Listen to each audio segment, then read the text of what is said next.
I'm Michalowski with Pittsburgh Sports Now. And I'm Jamarius Burton. Welcome to the Just Buckets podcast.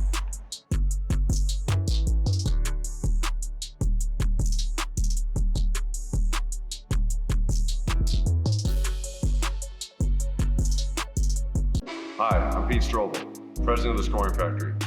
Here, we make you better. Here's where you work on your weaknesses. This is the place you come to work on the fundamentals that are going to take you to the next level. We love to push players. We love to teach players. We've worked with a lot of very talented players, and we want your son or daughter to come in next.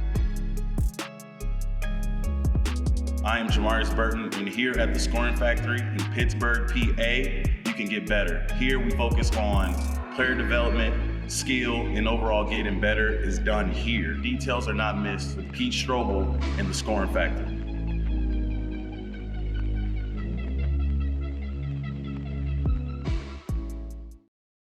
Welcome back to Just Buckets podcast. I'm your host, Jamarius Burton, with George Michalowski with Pittsburgh Sports Now, bringing you a very special episode today. JB, tell him why, man. Yeah, a special episode because we got Will Jeffress. Welcome on, man. No, thank you. I appreciate that. We got Will in. We're also in a new environment today. Great host at the Oaklander Hotel in Pittsburgh invited us to host our show, Just Buckets podcast.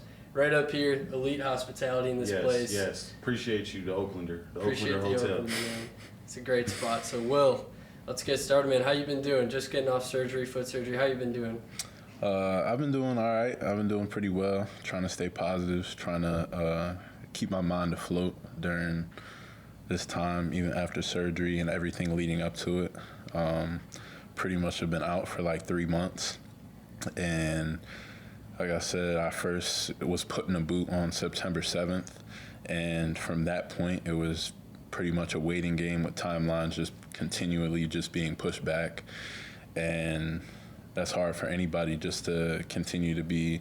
It's like telling a toddler, "Oh, you're gonna get this on Christmas," and then when they don't get it on Christmas, it's like, where's it at? You know what I'm saying? So pretty much just been trying to keep my mental health afloat since my physical health hasn't been the best, and yeah. You mentioned your mental health. Is there anything, that you've taken in within the recent couple of weeks or days post-surgery that, has resonated with you more now than, it might have prior to, having the surgery? A couple of things have definitely resonated with me. I talked to you about this a little bit, just coming up in the elevator to the Oaklander. Mm-hmm. Just my perspective on people who are handicapped or, have like an amputee or something like that. Mm-hmm. How difficult a lifestyle is when you don't have one of your extremities, and just how buildings are handicap accessible and things like that. It just opened my perspective to that, and also just being appreciative of my health in general. We've had team meetings at Pitt where we've sent in pictures of, what are you grateful for? And during that time, I pretty much was told, like, you cannot be on your leg. Mm-hmm. And one of the pictures I put up during that meeting was just a whole bunch of street signs, family, friends, health, prosperity, all that stuff, just because I had a new appreciation for even walking up Cardiac Hill. Yeah. I'm going up Cardiac Hill on crutches pretty much every day, mm-hmm. Breaking full sweats before I get into practice. Like, it's hard, you know? So just different perspectives on life in general, just this injury has brought me, so. Another thing, I know when you got to Pitt, you were, 17? Mm-hmm. And a young 17. Yeah. Like, you were one of the youngest players in the country, ACC too. Mm-hmm. Was that tough on your mental health, coming in, being that young? Did you feel pressure for being so young coming into this level? I personally don't think that it was hard on my mental health within that aspect of me just being young. Mm-hmm. I feel like pretty much my entire life I've been on an accelerated track, just through anything. That's school, basketball. I never played my own age group when I was in basketball. I always played 2 years up until my final year on the EYBL and things like that. So being pushed forward or put into a different bracket of life when you're technically, quote unquote, not supposed to be there was something that was just normal in my life. And so coming into the ACC, into college basketball and stuff, that's where I thought I was supposed to be. And so did I feel pressure because of that? I would say yes, but not external pressure, because I really don't believe in that. I believe in the internal pressures that you put on yourself. And sometimes that really crippled me in my play and in my mental health. And just even the time that I spent this summer working on my mental health because of how I felt after my first couple seasons and coming into this injury and things like that,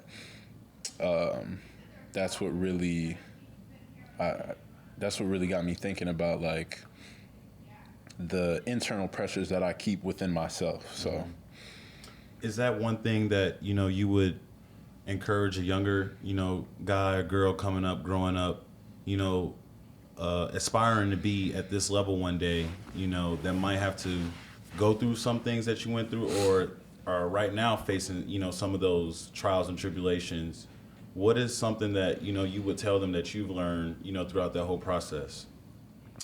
What I would tell them from what I've learned throughout even my process just growing up in general, my mom used to tell me all the time, like, sports is 90% mental, 10% of skill, work, and all that stuff. And, you know, as a kid, you always say, all right, Mom, this, that, and the other. But I never really believed that until I experienced that. And I feel like that's really just like anything else in life. Until you fully experience something, you can always take your mind and try and put it into somebody else's shoes or try and understand what they're going through and stuff like that. But until you fully experience that stuff, you won't know. And so I feel like that's probably something that I would tell somebody growing up playing sports or even just going through life. I think the first thing that you have to master and come into fruition to is your mind. Yeah. And we had a motto since the beginning of the season. You can't win if you're not right from within. Yeah. We've had that motto the entire season. Yeah. And it resonated with me on a different level because of how I felt my first 2 years, not even with my play, but with off the court. Yeah. Just life in general. You really can't win at anything if you are not right within yourself, within your body, within your mind, within your spirit. And so, yeah. I want to piggyback on that. Would you say that social media plays a role in, you know, the mental stages as a young player in college sports in general? Do you feel like social media plays a role? Hey guys, this is Jamarius here. I am going to be eating all of my favorite meals at Dirty Bird's Chicken in Pittsburgh. Check out Dirty Bird's for the most authentic home-cooked meals, including their specialty chicken and waffles. Dirty Bird's offers takeouts and delivery options. Cater your next event with Dirty Bird's Chicken. I definitely think social media plays a role, pretty much because not only in college sports, but I keep going back to it in life in general. Yeah. Comparison is the thief of joy. And so you may see one player post this mixtape and get 50,000 likes, and now you're like questioning your own play, like, man, like when I post like my highlights or something, like I'm only getting this, that, and this, so-and-so. Right. And so it's almost as if social media is the fake world. Right. People only post what you want them to see.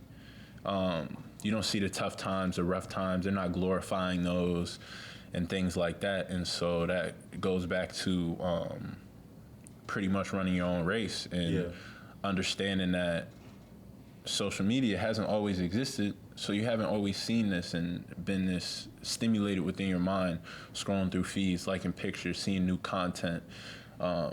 People don't understand the photoshops of stuff or the videography that goes into all the production of all the films that are created. And you have to understand that that's not real life. And clout, fame, this, that, and the other, It doesn't matter once you get between those lines, and the lines of basketball and the lines of life. None of that matters because the work will show, and it always does. And so I think that's a big role of social media being negative to our society at this point. There's a lot of pros to it, but there are a lot of negatives that you can look at also. I want to ask, because in high school you were a 4-star prospect. You know, you were a pretty big name in Pennsylvania hoops, in the region, you know, even nationally top 100 kid. Like, at what point in your high school career were you kind of seeing the effects of social media hit you? You know, I'm sure you started gaining followers. You started being a well-known name around the EYBL, around Erie, where you grew up. You know, what was your high school career like in terms of, you know, the mental side and, you know, your game in high school? Me personally, I feel like I've understood what social media was, what I just touched on. And so my high school experience and even my college experience now with social media, I personally don't think it has negatively affected me. And so I feel like I was really internally focused on how I felt about myself and what I was doing to put the work in to produce the results that I wanted to produce. And so I say social media might be a problem because I know a lot of people who have that problem. I know a lot of people who display those problems. They may not admit it themselves, but it's like I didn't think it was necessarily more of a, I think it has been a problem for me. I just think it's a problem in general. So. Couldn't agree more. You know, you mentioned that, you know, you struggled your first 2 years, you know, you was adjusting, you know, really, you know, gaining that experience on the court. You know, talk a little bit about this offseason leading up to the season before you got injured. You know, speak about the work that you was putting in, the things that you took from the first couple of years. You went back to the drawing board. Tell us about what you learned and about your game and, you know, what you were doing leading up to your injury. So that's one of the reasons that I think that mentally the injury has impacted me one of the most, because I was overly excited to be a part of this team, a part of this season, coming in from the off season, just meeting the new guys, gelling with the team. Our locker room's outstanding. I love everybody in that locker room, and I'm devastated that I am not going to be able to play with you guys this season just because of the way that I felt. And I feel like the work that I put in over the summer, like I touched on before, 90% of it was mental. Yeah.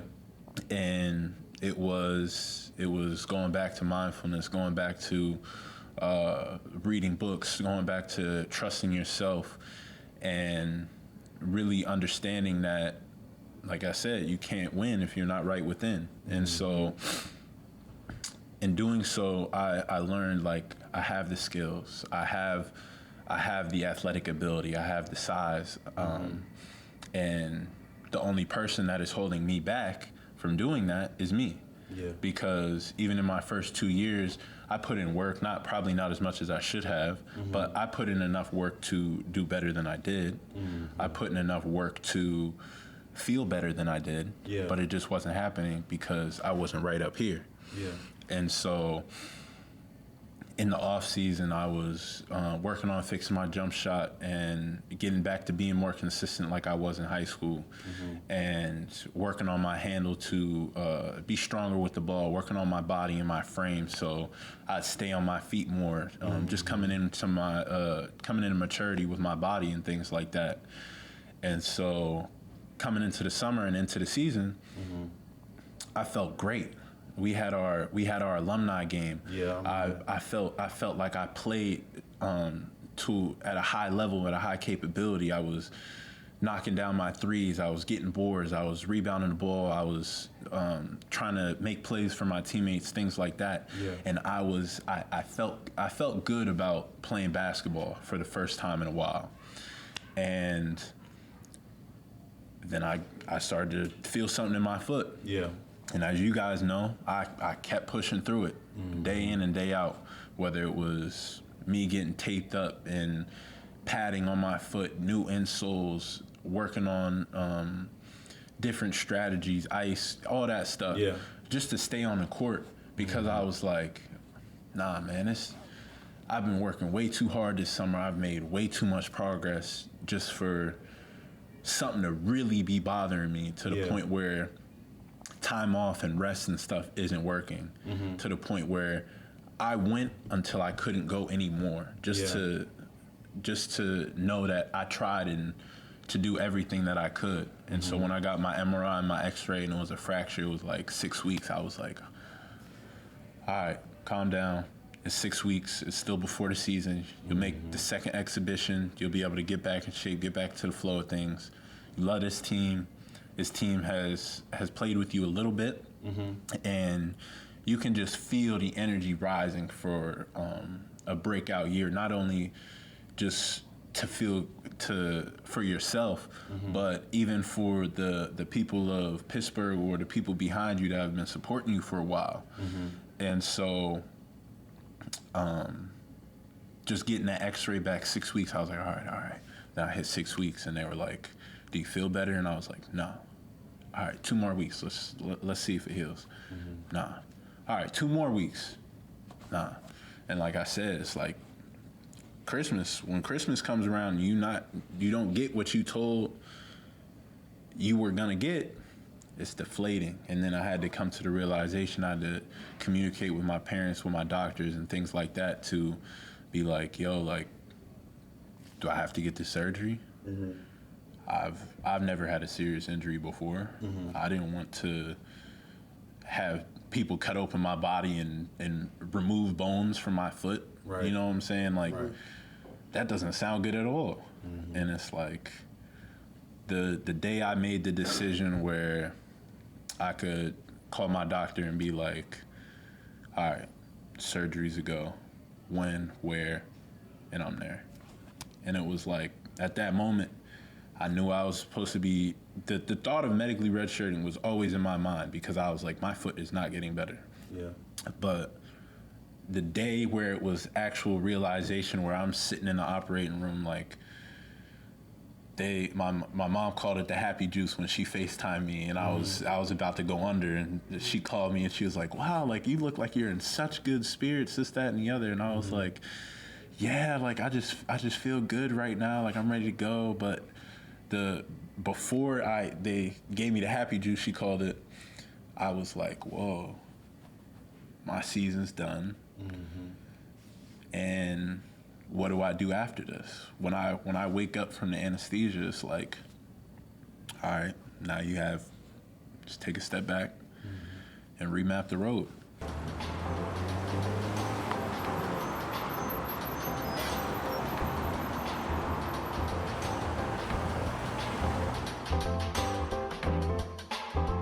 Hey, what do you recommend on the menu? As the top gunner. I'll take the top gunner.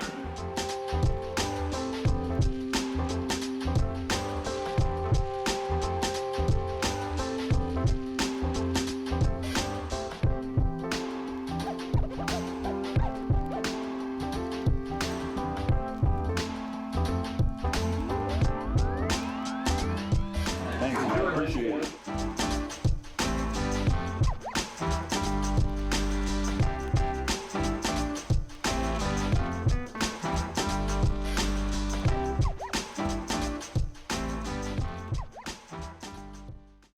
Yeah, it's kind of crazy because I've kind of been in that situation before with, my knee surgeries that I've undergone.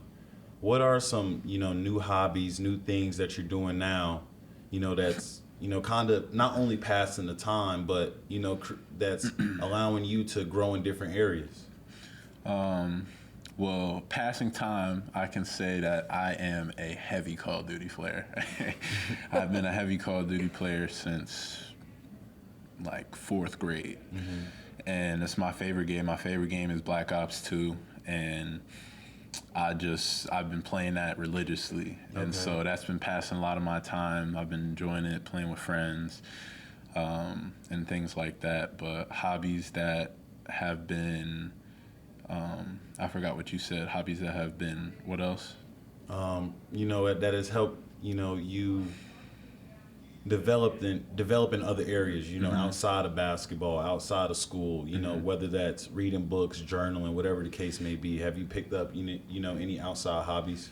I've picked up reading books. First off, I used to hate reading until I actually found stuff that I enjoyed reading. I associated reading with schoolwork and not. Valid. That's what we all do. Not being an enjoyable experience for me. But when I picked up books that resonated with me, that was a game changer. Also started to understand mindfulness, meditation, and all that. And so those are definitely hobbies that I picked up, especially learning how to step back and view things with a different field of view, so I can see more within my picture and understand what decisions I make and which decisions I don't make. Of course. So we're going to start to wrap it up here, but we want to get to the Fueled by Roots section. So Roots, thank you for sponsoring our show. Thank you, Of course, Roots. always go to Roots for, as Will knows, you know, some of the best food in Oakland. So Fueled by Roots segment, I want to first ask you, what's next on this road to recovery for you? I know obviously it's pretty recent, you know, you're recently off of surgery, but in your mind, you know, what are the steps you need to take to get back to the court, you know, next season? So I have a follow-up appointment on the 16th, and hopefully they cut the cast off my leg and either put me in a boot or rewrap my cast and give me an updated timeline. But before that, I really don't know much else. Like I said, the main healing process for me is the healing of the incision in the wound that they made during the surgery because they pulled the bones out. So my body is just healing that wound, and that's pretty much what I have to do. And after that, just going into rehab, re-strengthening my leg. I haven't ran or played basketball in like 3 months. My leg is atrophied. It's pretty weak. That right leg, though. The right leg, I've been hobbling around, jumping on it. I probably had the most balance and stability in it I've ever had in my life. But That's gonna help you. Yeah, so after that, I'm hoping to just talk to my doctors, have a couple things in plan within my shoes and within my recovery to help me work through the injury and get back to playing basketball and even walking down Forbes. Right. Exactly. Walking down Forbes. What's your order at Roots when you go there? I think Roots is probably my favorite place to eat on Forbes Avenue, probably in Pittsburgh and Oakland. Okay. No matter what restaurant it's been. That wasn't planned, too. That was not planned. And I would say I get the Balboa with I take out the lime pickled onions, and although I have had the bowl with it, it's still gas. But I like to replace it with a double order of sweet potatoes. Love sweet potatoes. Yeah, I get sweet potatoes every time. Literally, yeah. So last question. You spoke a lot about mental health on the show. You know, what books would you recommend to the youth, whether that's books, podcasts, shows, even movies that's helped motivate you, that, you know, you might have picked up in the recent days? Like, what would you recommend to a young kid, child, boy or girl, that could help, you know, fuel their mind for whatever may come? I've probably read maybe 5 or 6 books within the past like 3 months. Whether that's reading it or having an audiobook playing in my headphones. I prefer audiobooks just so I can just close my eyes and just like actually make pictures of that stuff. But the books that I've read have been Can't Hurt Me by David Goggins. That's fire, just talking about callous in the mind and saying, he says F the governor. That's his quote. Yeah. That's what I've read The Power of Now, just about how all you ever have is now, and the power of presence within your life. I've also I'm reading The Untethered Soul right now. Can't give you a good synopsis on that one yet because the first 20% of it has been phenomenal. And I've also read Inner Game of Tennis, about sports psychology that really helped me a lot. And the last book that I read was Relentless by Tim Grover, who was Kobe, Michael, trainer. and Dwayne Wade's trainer. Yeah. And all those books just together just have combined and pretty much rewired my brain.